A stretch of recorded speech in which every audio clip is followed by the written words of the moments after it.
Frapper l'iceberg du Titanic, reçu sur la terre, la bombe atomique, un missile patriote, un pylône électrique et un bout du toit du stade olympique. J'ai voté PQ, PLQPC, pis il est jamais rien arrivé. J'suis tanné de la Bosnie pis du Kosovo, c'est surtout tanné du 4-5-0. 2000 ans de bug, oh 2000 ans de bug, et ça continue. 2000 ans de bug, oh 2000 ans de bug, moi j'en peux plus. 2000 ans de bug, oh 2000 ans de bug, et ça continue. 2000 ans de flop, oh 2000 ans de flop, je tue.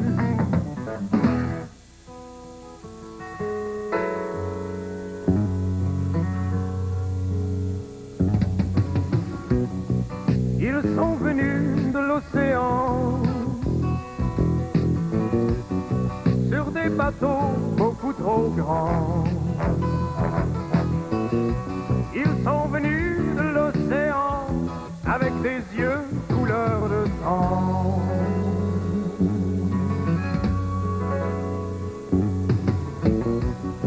Et dès qu'ils ont touché la terre,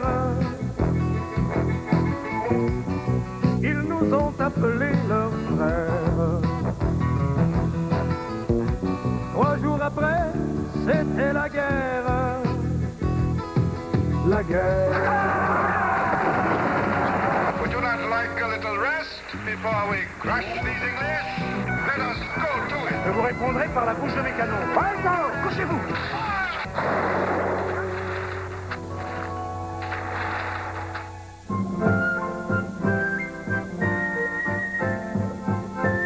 Nous sommes le 20 avril 1534.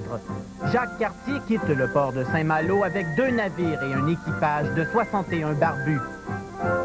Cartier, qui était à l'époque contractuel et découvreur pigiste, avait décroché un contrat de prise de possession pour son roi de France. Selon la commande, il devait prendre possession de la Nouvelle-France et, en bonus si possible, trouver une route pour la Chine par le Saint-Laurent. Confiant, il met le cap sur l'Amérique avec son piquet et son drapeau. Mais malheureusement pour son honneur et sa vertu de découvreur, il fut loin d'être le premier à arriver au Canada. Les Vikings, après ça les Basques, c'est ça. Ils venaient pêcher la baleine. Ils suivaient les baleines. Il y avait des bateaux de pêche, soit bretons, soit normands, puis portugais, espagnols, qui venaient sur les bancs de Terre-Neuve faire la pêche à la morue. Après ça, il y a eu les Anglais. Après ça, il y a eu Cartier. La meilleure preuve qui n'était pas le premier, c'est que, rendu sur la Côte-Nord, il rencontre un navire de La Rochelle qui est égaré. Et Cartier lui indique le chemin. Quand il dit « on a découvert », c'est épouvantable. Ils se sont rendus compte qu'il existait un continent. Mais ils n'ont pas rien découvert ici, les Européens et les Blancs. Pas vrai. Découvrir, c'est pas être le premier à. C'est quelqu'un qui a eu reçu une mission de son roi, en l'occurrence François Ier, et qui va faire un voyage officiel. C'est ça. Mais le Canada, ou la Nouvelle-France, ça existait avant que les Français viennent ici.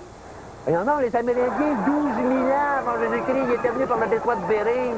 Ouais. Et quand Cartier vient ici, ce qu'il cherche, c'est de l'or, de l'argent, puis des épices. Il ne cherche pas à découvrir un nouveau pays. Ce qu'il veut, lui, c'est se rendre en Chine. Jacques Cartier se faufile tant bien que mal à travers tous ces bateaux de pêcheurs déjà dans le coin et réussit à débarquer sur les côtes de la Gaspésie le 24 juillet 1534. C'est là qu'il rencontre son premier troupeau d'Indiens et qu'il entend pour la première fois le mot « Canada ».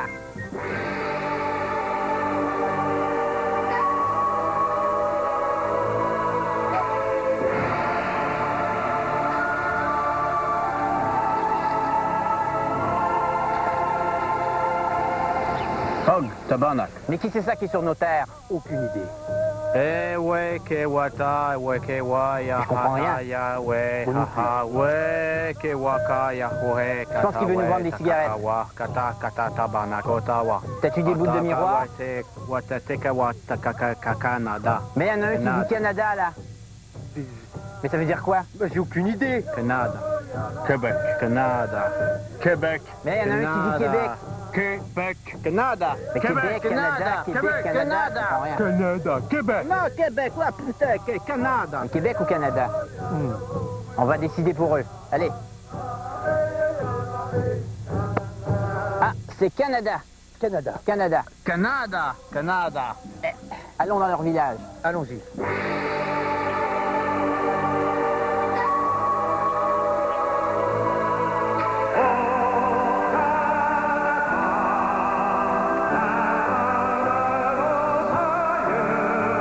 Le nom Canada, d'où ça vient? Bon, c'est un mot qui serait d'origine iroquoienne, qui signifierait petit village, amas de cabane, établissement. Ça désigne donc un endroit précis. Québec veut dire retrécissement. Une autre interprétation dirait on débarque. Ce sont des commerçants, des plombiers, des professeurs, des photographes. Une autre interprétation, ça signifierait il n'y a rien là. 2000 ans de smog, oh 2000 ans de smog, je te vois même plus.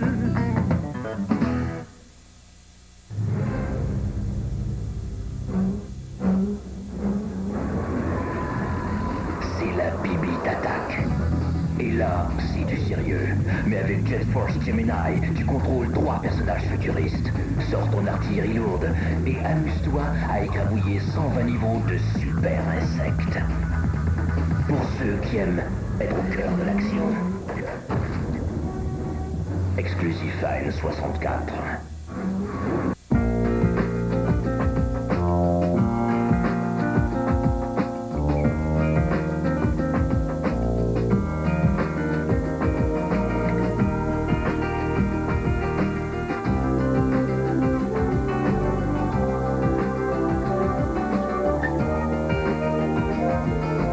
Vous avez maintenant un choix de traitement pour perdre du poids.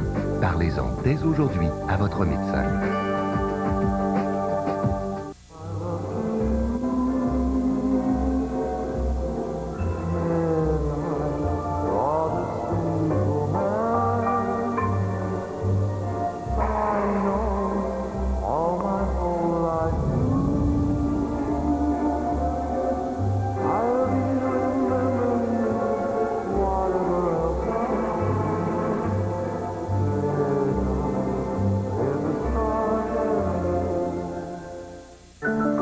Le monde d'un enfant est rempli d'imagination et d'aventure.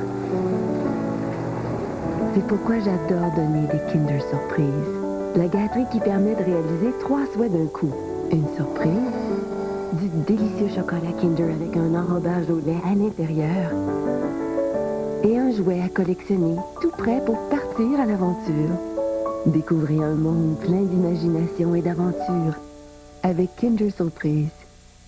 2000 ans de bug, oh 2000 ans de bug, et ça continue.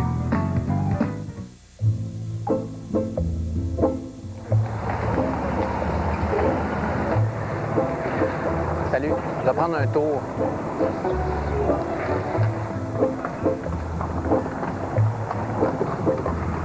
C'est la première fois que vous venez à Montréal? Non, mais on connaît rien sur l'histoire de Montréal. Montréal a commencé en 1642 en tant que tel. 1646. 1646? Oui, 1646, et puis ça a été fondé par Paul Chauminet de Maisonneuve et puis Jeanne Mance. Sauf qu'officieusement, ça a peut-être commencé un petit peu avant. C'est Jeanne Mance qui est arrivé environ 6 mois avant Maisonneuve. C'est le fun, hein? La femme arrive avant, prépare le petit port, puis tout ça, le monsieur arrive en grande gloire. C'est Maisonneuve qui est arrivé le premier ici. Oui. C'est qu'ils ont quitté à peu près au même moment, sauf que Maisonneuve, entre autres, a eu de la misère avec son bateau. Ils ont rencontré plusieurs tempêtes, alors ça a eu un délai en tant que tel avant qu'ils arrivent. Ce qui arrive, c'est qu'ils partent de 2 navires, ils se séparent en mer et ils arrivent à Québec ici, précisément, je pense, c'est fin septembre, début octobre. Il y a à peu près quelques semaines de différence entre les deux.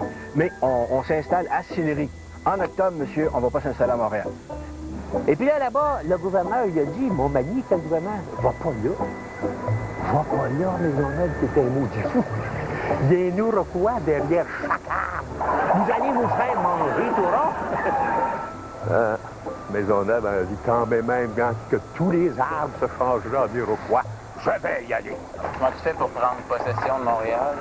Ben, parce que dans le temps, tu sais, en France, tu avais des buildings, tout ça, donc tu pouvais dire que tu avais pris possession d'un territoire. Sauf qu'ici, il n'y avait rien. Fait que donc, lui, il est venu ici avec un drapeau, une croix, puis il a dit, pouf, je prends possession, vu que les Amérindiens, eux, n'avaient pas de building. Donc, lui, il a dit, ben, moi, je prends possession, vu qu'il n'y a rien. Mais... Oui, il a planté un piquet, puis il a dit, ben, c'est à moi. Il va y avoir Jeanne Mance, il va y avoir Maisonneuve, il va y avoir le gouverneur Huot de Montmagny. Mais ils partent ensemble. Elle n'est pas arrivée à Montréal avant. Non. Ça c'est une fabulation d'un cocher en mal de voir les femmes précéder les hommes à Montréal. C'était une cochère. Une cochère. Justement, ça explique. Lambert là, mon cher ami, avec sa chienne, pilote. Quand il arrivait des Iroquois, elle était entraînée, pilote, à japper. À japper, elle hurlait pas dans sa porte. Juste ici, à la place d'armes, à un moment donné, 200 Iroquois, mon cher ami, 200 Iroquois. Maisonneuve était là avec une quinzaine de personnes. Ils les ont tués. Vraiment, ils ont réussi à gagner cette petite guerrette-là grâce à la chienne pilote. Ah, regardez, c'est belle. Elle est belle. OK, belle. C'était une quelle sorte? On dit que c'était un labrador, quelque chose comme ça. Un golden retriever. Il n'y a aucun biscuit pour chien en son honneur. C'est une bonne idée, ça. Non, moi, je ne l'ai jamais vu. Sans ça, j'en ai acheté. Alors, d'abord, Desormeaux, c'est ça, avec ses compagnons, quelques Amérindiens, sachant que les Iroquois arrivaient par la rivière des Outaouais, est allé à leur rencontre, puis on dit à ce moment-là que c'était, bien sûr, pour sauver la colonie. Et puis, bien sûr, comme l'histoire le dit, ils sont arrivés dans un fort abandonné. Maudit Français.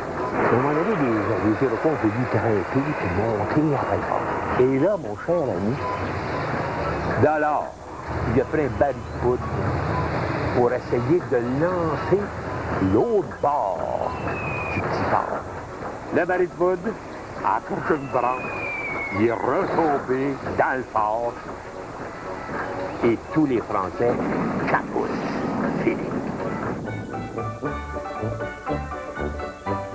À un moment donné, Jean Talon, qui est l'intendant, va s'apercevoir qu'il manque de femmes. Il manque de femmes, il y a une femme pour 17 hommes. C'est épouvantable. Alors, ils vont demander ça à Colbert pour roi Louis XIV, puis ils veulent des femmes, on veut des femmes, on veut des femmes. Ce sont toutes des jeunes filles, 16 ans en montant, 18 ans, 20 ans, en bonne forme, solides, prêtes à avoir des enfants. Et ces gens-là vont arriver ici, en 10 ans, il va en avoir à peu près 850 à 1000. On voudrait vraiment des femmes avec des mœurs catholiques pour former une nouvelle société à l'image de la France. Donc une Amérindienne, c'était pas bon. Bon, c'était bien moins bon. À un moment donné, elle s'en allait chez les religieux. Et là, les hommes, les colons, les fréquentaient. Un petit peu de necking, puis tout ça. Après ça, ben, les gens se revoyaient 2, 3, 4 fois. Puis finalement, ben, on se marie, puis ça finit là, puis on va avoir 10, 12, 15, 21 petits. C'est grâce à ces femmes-là, si à un moment donné, la population, les femmes, bien sûr, avec leurs enfants, tout ça, ils ont sauvé la colonie, parce que sans ça, c'est sûr que sans les filles du roi, ben, écoute, quand une femme pour 17 hommes, là, ça va pas les enfants fort. C'est Torieux de la Pérade, époux de Madeleine de Verchères, qui est le premier à acheter un esclave amérindien Panis le 15 juin 1709. Dernière vente enregistrée, Louis Payet vend Rose, sa négresse de 31 ans. En 1722, Laurent Lefebvre obtient une négresse en échange d'un cochon et de petits pois. En 1785, un marchand de Montréal échange un nègre contre un cheval. À sa mort, Charles Lemoine de Longueuil possédait 7 esclaves. Rigaud de Vaudreuil possédait 11 esclaves. Et le marquis de Beauharnois, 27 esclaves. De nos jours, les temps ont bien changé. Un nègre qui joue pour les expos gagne en moyenne 2 millions de dollars US par année pour 5 mois de travail. Et c'est tant mieux pour lui. 2000 ans de flotte, pour 2000 ans de flotte, achètes-tu? Avant qu'il soit trop tard, on a débarqué chez Lucie pour s'attaquer au bug de l'an 2000. Il fallait prendre le virage du millénaire. On a pris les mesures d'urgence.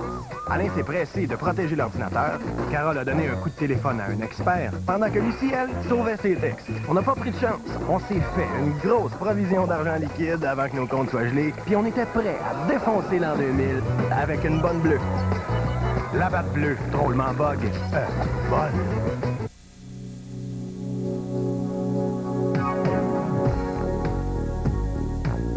Le ketchup aux tomates Heinz adorerait faire connaissance avec vos croustilles. Il a toujours été attiré par leur petit côté pomme de terre. Mais étant de nature plutôt timide, il va sans doute demander au hot dog d'aller vérifier si l'attirance est mutuelle. Le ketchup aux tomates Heinz, il y a un faible pour vos croustilles. Bonsoir au Québec en humour. Ce soir à 20h30, une brochette d'humoristes, entre autres J.C. Lauzon, Steve Diamond et également Martin Petit. Tout de suite après, une fois c'est un gars, c'est le chum de Bruno Landry, Guillaume Lepage, et la blonde du chum, soit Louise Richer. Et une fois c'était un petit coupon, en passant ça comme ça, une fois c'était un petit coupon qui s'est retrouvé dans le cahier habitation du Journal de Montréal de samedi prochain, en vue du prochain concours de TQS qui prend l'antenne dès lundi prochain. C'est à la recherche du mouton noir. C'est 1000 piastres cash chaque jour, puis à la fin, une belle maison.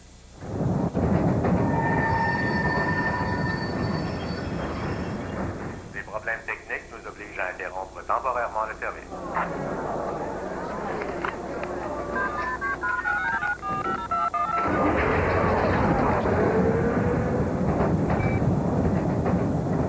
Ouais, c'est moi. Je serai là dans une demi-heure.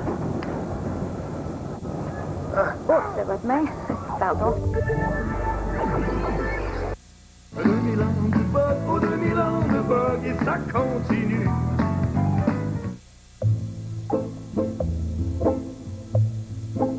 Alors, mon nom, c'est Jacques Cloutier. Mon cheval, c'est Gopher. Puis bienvenue à Québec. Merci. La plus vieille ville d'Amérique du Nord, fondée en 1608 par Samuel de Champlain. Les plaines d'Abraham, c'est que James Wolfe était venu s'établir en face de Québec avec ses vaisseaux et son armée. Entre 120 et 130 navires. Il y a à peu près 30 000 hommes à bord. Il y a plus d'hommes dans le fleuve Saint-Laurent que d'habitants dans la ville de Québec. La bataille a commencé vraiment au début du mois de juillet. C'est là que Wolfe et son armée de 4 000 hommes environ sont arrivés. Il semble y avoir un léger flou quant au nombre réel de soldats anglais et français ayant pris part à la bataille des plaines d'Abraham. Selon plusieurs sources, comme le CD-ROM Histoire populaire du Québec, il y aurait 4800 Anglais et 3500 Français. Selon le site Internet Chronologie de l'Histoire du Québec, il y avait 4000 Anglais et 4500 Français. Et selon la Commission des champs de bataille nationaux, 4441 Anglais et 4500 Français. La sagesse nous conseille de faire une moyenne de tout cela et de vous dire qu'il y avait 4413,6 Anglais et 3833,3 Français sur les plaines. Et là, à partir du 12 juillet 1759, on commence à bombarder la ville de Québec. Après 2 mois de tentatives, de différentes tentatives, suivant la tradition, hey, il y a un traître qui lui aurait montré l'accès des plaines d'Abraham. Dans la nuit du 12 au 13 septembre, les soldats réussissent à grimper à l'Anse-au-Foulon et à s'installer sur les plaines d'Abraham. James Wolfe est hésitant. C'est un drôle de bonhomme. Hein? C'est un éternel fiancé qui n'a jamais marié sa fiancée. Townsend l'accusait d'être beaucoup plus attiré par les jeunes soldats que par sa fiancée. Bon, à peu près vers 4h30, on a réussi à monter 2 petits canaux. Il y a à peu près 4800 hommes, mais il n'y a pas de Français. Les quartiers généraux du gros de l'armée française et de Montcalm étaient situés à Beauport. Or, à 7 h le matin, Montcalm apprend que les Anglais l'attendent. On part à la course et on arrive sur les plaines à peu près vers 9 h, 9h30. Et là, on a d'un côté 4800 soldats qui sont habitués à se battre sur un terrain de bataille à l'européenne. Des gens qui attendent pour tirer, qu'on leur donne l'ordre. Montcalm arrive avec ses troupes. Une bonne partie sont des miliciens canadiens qui, eux, à la façon des Amérindiens, tirent quand ils voient un ennemi devant eux. Montcalm sait fort bien qu'il y a plusieurs milliers de soldats qui sont à la hauteur, mettons, un peu passé Sainte-Foy, près de Cap-Rouge. Soldats français. Des soldats français. Il décide de ne pas les attendre. Montcalm n'a pas attendu le chevalier de Lévis. Il a tout simplement décidé d'aller affronter Wolfe, puis c'était fatal pour les deux. Les Canadiens, eux autres, les miliciens canadiens, vont commencer à tirer. Les premiers, les Anglais ne rouspètent pas tout de suite. Et à un moment donné, Wolfe dit « Fire ». Et là, la première rangée de soldats anglais tire, met pied à terre. La deuxième va tirer. Du côté français, du côté des Canadiens, on va tirer n'importe comment. De sorte que les ravages vont être extrêmement forts chez les troupes françaises et canadiennes. À un moment donné, Montcalm est blessé. Wolfe est blessé mortellement de son côté. Et en moins de 30 minutes, le sort de la Nouvelle-France était réglé. Bon, c'est une bataille pour moi qui est la bataille des erreurs. Bon, le général anglais, James Wolfe, a commis une bêtise extrêmement grave. Parce qu'un général ne doit jamais faire en sorte que son armée soit coincée entre deux armées et qu'elle n'a pas la possibilité de retraiter. Or, il ne pouvait plus retraiter parce qu'il y avait Bougainville et Bourg-la-Marque qui s'en venaient. Il y avait la falaise. Mais pourquoi les Français sont sortis d'abord? Il y avait juste à les attendre. Ça, c'est Montcalm. Il est mort en héros, mais il a fait une erreur. Il n'a pas attendu le gros de ses troupes. Il est sorti trop vite. C'est un fait. Montcalm aurait dû attendre l'arrivée des autres troupes.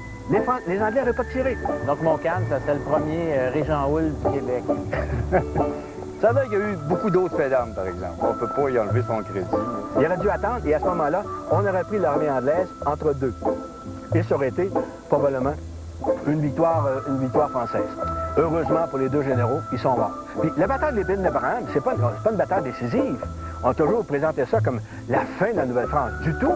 Parce qu'un an après, il y a eu la bataille de Sainte-Foy. Là, le chevalier de Lévis sont venus attaquer les armées du général Murray, qui avait remplacé Wolfe. Lévis était victorieux de ça. C'est une grande victoire française. Et à ce moment-là, les Anglais sont coincés dans Québec. Mais entre les deux, pendant tout l'hiver, on se bat pas. Qu'est-ce qui arrive? Lévis envoie une lettre à Murray, qui est dans la ville, puis lui dit, est-ce que vous avez reçu les derniers journaux, les gazettes? J'aimerais savoir qu'est-ce qui se passe.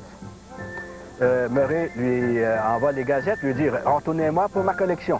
Je vous envoie 2 fromages de Chester. Lévis lui dit, je retourne vos gazettes, je vous envoie quelques canards. Et pendant tout l'hiver, on s'échange de correspondance comme ça. Faut pas s'en faire, hein. Les généraux français, ici les généraux anglais, c'était des gens très civilisés. Les Anglais envoient des liqueurs aux Français et les Français envoient des fines herbes aux Anglais pour la nourriture. C'est la façon de se battre à l'européenne. 2000 ans de drogue, ou 2000 ans de drogue, il t'en reste-tu? Fourniture de bureau Denis, les vrais experts pour le bureau, à la maison ou au bureau. Poste informatique, 59,99. Venez visiter une de nos vastes salles de montres. Fourniture de bureau Denis, Laval, Brossard, Saint-Jérôme.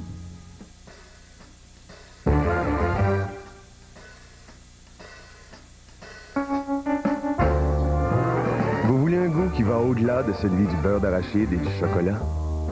Offrez-vous un Reese, le goût qui en offre beaucoup plus. Des dents propres, une protection contre la plaque, le tartre et la prévention de la gingivite, c'est Crucial Beauté. Dentabone. Des recherches démontrent que son usage régulier aide à réduire la gingivite. Voyez la différence qu'a fait Dentabone entre ces deux chiens. Je recommande Dentabone de Pedigree.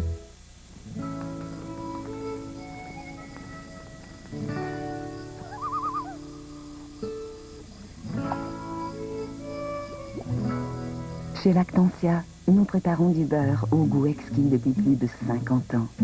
C'est donc tout naturel que notre margarine ait un goût irrésistible de beurre.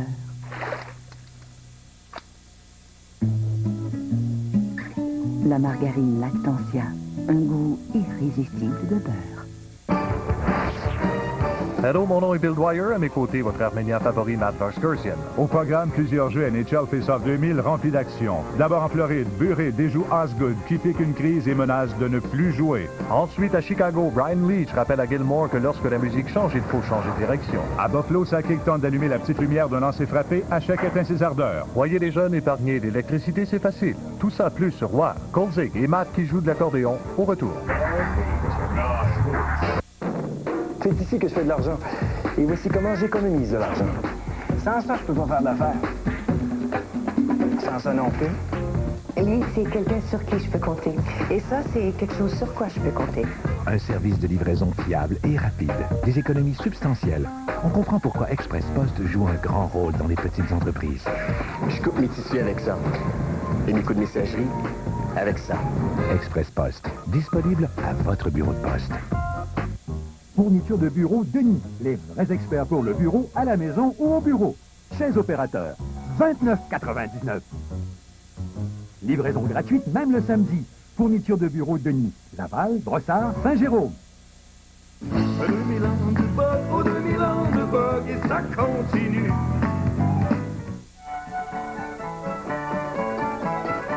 Nous sommes en 1812, c'est la guerre entre les Américains et le Canada. Et le 22 juin 1813, il y a des soldats, des officiers américains qui s'arrêtent dans un genre de petite auberge qui est tenue par une femme qui s'appelle Laura Secord. Rentre dans la maison, s'installe, dit à madame Secord, on veut manger, puis sort de ton vin, puis ta boisson, puis tout ça. Puis on veut manger, puis tu vas nous nourrir. Durant la soirée, les officiers sont sous. Et puis, Laura Secord est dans sa cuisine avec son mari, puis à un moment donné, ils entendent dire, par les Américains, on s'en va attaquer Fitzgibbon à tel endroit. Et Fitzgibbon, c'était celui qui est en charge de l'armée anglaise. You gonna take this way. Fitzgibbon is right there. Quand elle a entendu ça, Laura Secord, elle s'est dit dans sa tête, je vais aller avertir Fitzgibbon qui va être attaqué dans quelques jours. Mais imaginez-vous, c'était à peu près à 35 km de sa maison.